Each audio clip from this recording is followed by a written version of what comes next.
दोस्तों, आज तक हमने सुना था कि औरत से उसकी उम्र और आदमी से उसकी तनख्वाह नहीं पूछनी चाहिए। अब जाकर पता चला है कि एक नेता से उसकी जाति भी नहीं पूछनी चाहिए। हलवा बनाने वालों में किस जाति का कौन है, ये पूछने वाले माननीय राहुल गांधी जी से अनुराग ठाकुर ने जब उनकी जाति पूछ ली तो वो ऐसे भड़क गए जैसे किसी दूध वाले से किसी ने ये पूछ लिया हो कि भैया दूध में कितना पानी मिलाते हो। और इस बार तो वो दूध वाला भड़का है जो दूध में पानी नहीं बल्कि पानी में दूध मिलाता है। गजब बेइज्जती है। भरी संसद में राहुल गांधी की जाति पूछ लेने पर पूरा विपक्ष ऐसे भड़का हुआ है जैसे दुर्योधन ने भरी सभा द्रौपदी का चीरहरण कर दिया। वाह वाह वाह वाह। लोग सवाल कर रहे हैं कि जब राहुल गांधी लोगों के बीच जाकर पत्रकारों से उनकी जाति पूछ सकते हैं, जब अखिलेश यादव सवाल पूछने पर पत्रकार से उसकी जाति पूछकर उसे शर्मिंदा कर सकते हैं, तो राहुल गांधी से उनकी जाति पूछ लेने पर दोनों इतना क्यों बिलबिला रहे हैं? इस कमरे में ओबीसी कितने हैं? हाथ उठा के दिखा दीजिए, देखिए मजा। नहीं, वो आप कैमरामैन है भैया। तुम पिछड़े हो कि क्या? नाम क्या तुम्हारा? नहीं, नाम बताओ इनका क्या है, नाम बताओ। हाँ, मिश्रा जी। अरे मिश्रा जी, कुछ तो शर्म करो। क्या बात है सर, क्या बात है सर। और मजे की बात यह है कि जो कांग्रेसी आज राहुल जी से उनकी जाति पूछ लेने पर अपनी और पड़ोसियों की बनियान फाड़ रहे हैं, और यही लोग कल तो प्रेस कॉन्फ्रेंस करके पूरे ब्रह्मांड को ये बताते फिर रहे थे कि आदरणीय राहुल जी का जाति और गोत्र क्या है, तब तो पूरी पार्टी पूरा जोर लगाकर राहुल जी को ब्राह्मण बताने पर तुली थी, मानो राहुल जी काशी विश्वनाथ मंदिर में मुख्य पुजारी का ऑडिशन देकर आए हो। कांग्रेस उपाध्यक्ष श्री राहुल गांधी हिंदू धर्म से हैं, परंतु वो जनेऊ धारी हिंदू हैं। क्या साबित करना चाहता है तू? क्या साबित करना चाहता है तू? मतलब राहुल जी भरी सभा में लोगों से उनकी जाति पूछकर उनको शर्मिंदा करे वो ठीक, अखिलेश यादव पत्रकारों से उनकी जाति पूछकर उन्हें जलील करे वो भी ठीक, कांग्रेसी खुद आगे आकर राहुल गांधी की जाति का सैटेलाइट चित्र दिखाएं वो भी ठीक, और यही लोग दिन रात जातिगत जनगणना करवाने की बात बोलकर लोगों की जाति पूछने की मांग करें तो वो भी जायज है। मगर जैसे ही किसी ने इनकी जाति पूछ ली तो हाय दैया ऐसे करने लगे जैसे किसी ने गुप्त रोगी से उसका रोग पूछ लिया हो। जिसकी जात का पता नहीं वो गन्ना की बात करता है।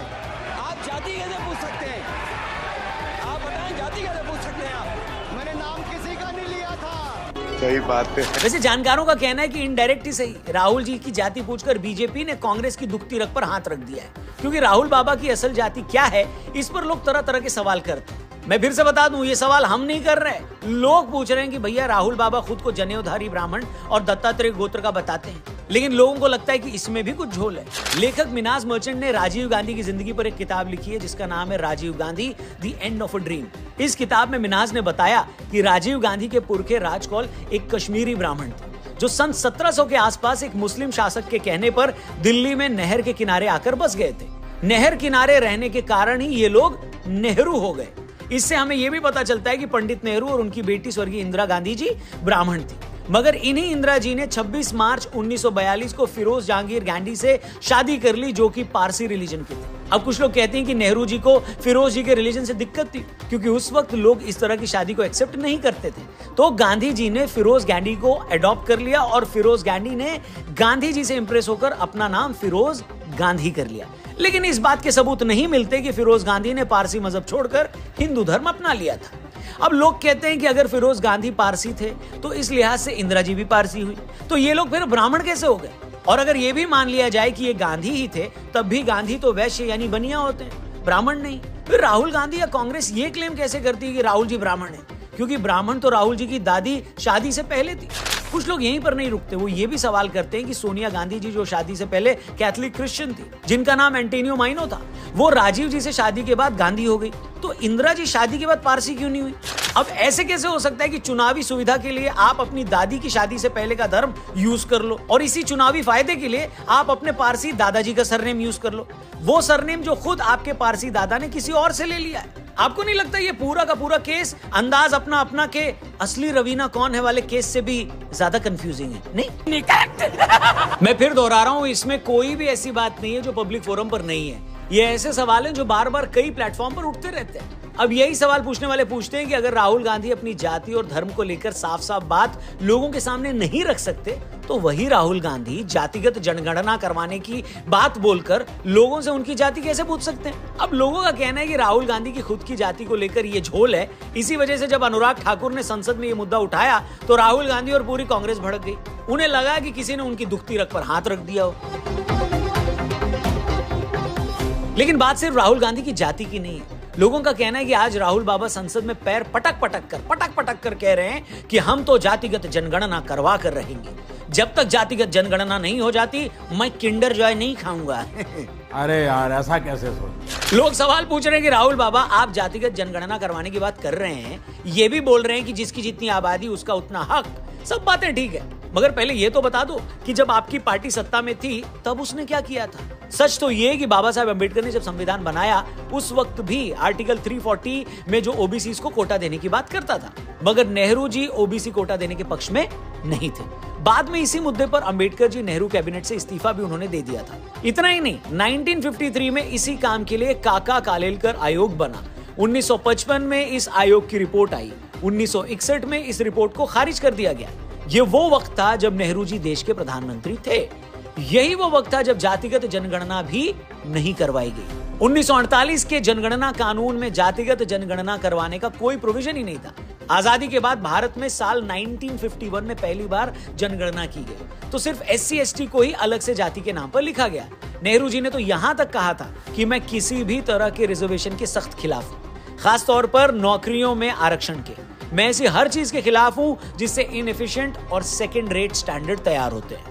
जैसा कि हमने बताया, ओबीसी कोटा के लिए पहले कालेलकर कमीशन बना, मगर कांग्रेस ने कभी उनकी सिफारिशों को नहीं माना। प्रेशर बढ़ा तो 1979 में इसी काम के लिए मंडल कमीशन बनाया गया।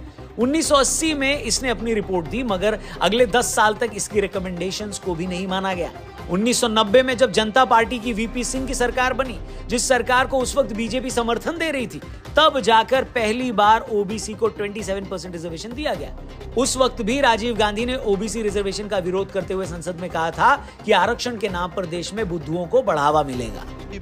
ओबीसी आपके नाना नेहरू जी ने ओबीसी को लिख दिया कि नहीं मिल सकता आरक्षण, दादी ने नहीं दिया आरक्षण, अब ओबीसी चिल्ला रहे हैं। राहुल जी आज जातिगत जनगणना की बात बार बार कर रहे हैं, मगर यह भी सच है कि आजादी के बाद के 68 में से 58 साल तक कांग्रेस की सरकार थी। इस दौरान जातिगत जनगणना करवाई गई क्या संजू बाबा? नहीं। 2010 के आसपास यूपीए सरकार में बाकी पार्टियों का प्रेशर बढ़ा तो 2011 में जातिगत जनगणना करवाई गई, मगर 2014 तक उसके आंकड़े भी रिलीज नहीं किए गए। मतलब कांग्रेस का ये पूरा ट्रैक रिकॉर्ड बताता है कि इतने सालों तक सरकार में रहने के बाद भी नेहरू जी से लेकर इंदिरा जी, राजीव जी और सोनिया गांधी के सत्ता में रहने या सत्ता का कंट्रोल अपने हाथ में होने के बावजूद जातिगत जनगणना और ओबीसी रिजर्वेशन को लेकर कुछ किया गया क्या संजू बाबा, बताइए? नहीं। इनफैक्ट जो 27% ओबीसी रिजर्वेशन आज आप देख रहे हैं वो भी 1990 में गैर कांग्रेसी सरकार बनाने पर इंप्लीमेंट हुआ था। ईडब्ल्यूएस के लिए जो 10% रिजर्वेशन है वो बीजेपी सरकार के टाइम आई। मजे की बात यह है कि जिस गांधी सरनेम के नाम पर राहुल गांधी आज अपनी सारी राजनीति करते हैं, अपनी दादी श्रीमती इंदिरा गांधी जी के बलिदान की दुहाई देते राहुल बाबा थकते नहीं। उन्हीं इंदिरा जी के वक्त में कांग्रेस पार्टी का एक नारा था, न जात पर न पात पर मुहर लगेगी हाथ पर। मतलब जात पात पर वोट नहीं पड़ेगा, सिर्फ हाथ पर पड़ेगा। मगर आज यही राहुल बाबा हाथ धोकर इसी जात पात की राजनीति के पीछे पड़े हुए हैं। कुछ ऐसे लोग हैं, कुछ ऐसे तबके हैं जो जाति के नाम से समाज को चोट पहुंचाते हैं। ये है हमारी कमजोरी। इसकी कितनी आबादी है हम जानते हैं कि हिंदुस्तान की सरकार में सेक्रेटरीज अगर आप देखें तो दलित, आदिवासी और ओबीसी वर्ग से सिर्फ 7% आते हैं। अरे बाप रे, ये तो बहुत चालू आदमी। एक पल के लिए अगर हम इस बात को किनारे भी कर दें कि चलो वो पुरानी कांग्रेस थी, हो सकता है उसकी रिजर्वेशन पर अलग सोच हो, आज की कांग्रेस अलग है, मगर फिर भी सवाल ये खड़ा होता है कि अगर जातिगत जनगणना करवा भी ली तो होगा क्या? कांग्रेस कहती है इससे ये पता लगेगा कि किस जाति की आज क्या स्थिति है, किसके पास कितने संसाधन है। इसलिए 2024 चुनाव से पहले उन्होंने नारा दिया था कि जिसकी जितनी आबादी उसका उतना हक।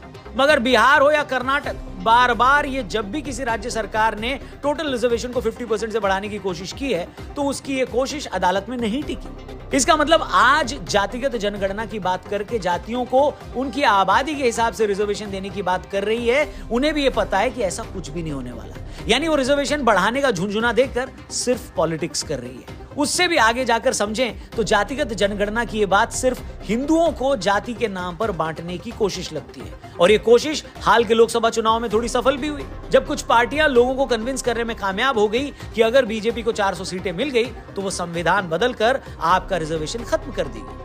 हम यहां फिर अंडरलाइन कर दें बॉस कि हम जातिगत जनगणना के खिलाफ नहीं हैं, क्योंकि अगर सच में ये काम होता है तो सोशल वेलफेयर की स्कीम्स अच्छे से चलाई जा सकेंगी, सरकार को पता लग सकेगा कि कौन ज्यादा जरूरतमंद है, किसे मदद की ज्यादा जरूरत है।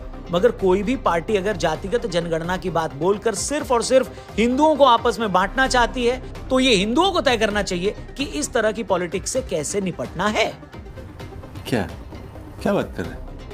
क्योंकि अगर आप बीजेपी को इस बात के लिए क्रिटिसाइज करते हो कि वो धर्म की राजनीति करती है, तो आप भी जाति की राजनीति करके उससे बड़ा गुनाह कर रहे हैं। गलत दोनों ही है। धर्म की राजनीति करने वाला ऐसा करके कम से कम एक धर्म के लोगों को तो आपस में जोड़ रहा है। जातिगत राजनीति करने वाला तो एक ही धर्म की जातियों को आपस में लड़वाकर उस धर्म को ही कमजोर कर रहा है। बताइए।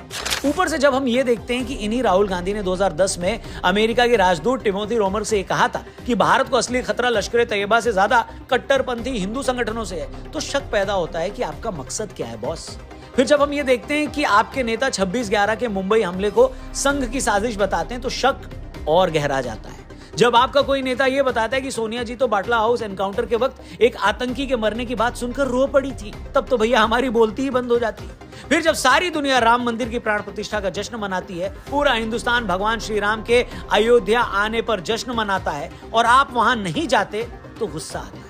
इतना ही नहीं, आपकी ही पार्टी की नेता राधिका खेरा जब ये बताती हैं कि राम मंदिर के दर्शन करके आने के बाद आपके कुछ नेताओं ने उन्हें कमरे में बंद कर दिया था, तो ये सुनकर सिर शर्म से झुक जाता है। इसलिए मैंने कहा, जब राहुल गांधी जातिगत जनगणना की बात करते हैं, जातियों को उनका हक दिलाने की बात करते हैं, तो शक होता है कि उनका असल मकसद आखिर है क्या। क्योंकि आरक्षण की सीमा तो बढ़ा नहीं सकते, उनकी खुद की पार्टी ने जातिगत जनगणना कभी करवाई नहीं, ओबीसी रिजर्वेशन के हमेशा वो खिलाफ रहे थे, तो आज ये जाति और ओबीसी की इतनी बात क्यों।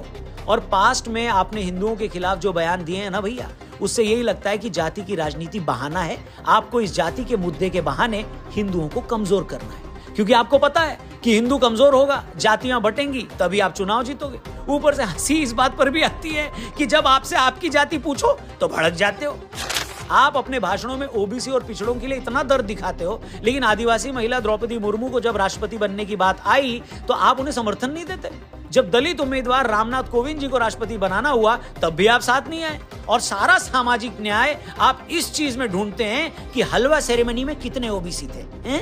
कौन है ये लोग, कहां से आते हैं? या उस दिन मोदी जी जब सड़क किनारे गन्ने का जूस पी रहे थे तो उनके साथ कितने दलित थे। मतलब आपको ये नहीं दिखता कि देश का पीएम ओबीसी है। आप इस बात से भी खुश नहीं है कि देश की राष्ट्रपति एक आदिवासी समाज से, मगर आपको ये सोच सोचकर रात को नींद नहीं आती कि उस हलवा सेरेमनी में कितने ओबीसी थे। मतलब हद है, खलिहरपन की हद है।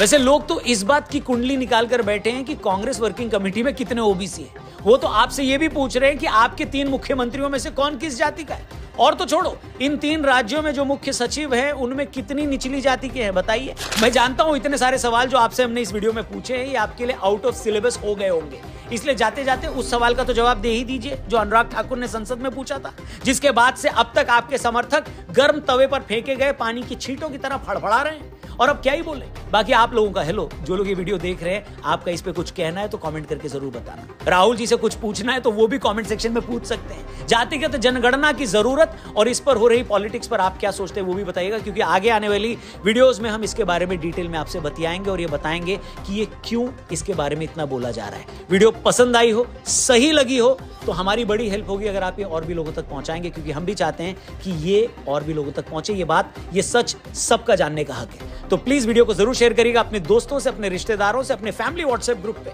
और चैनल को सब्सक्राइब करके जाएंगे तो उसके लिए एडवांस में थैंक यू। जय हिंद, जय भारत।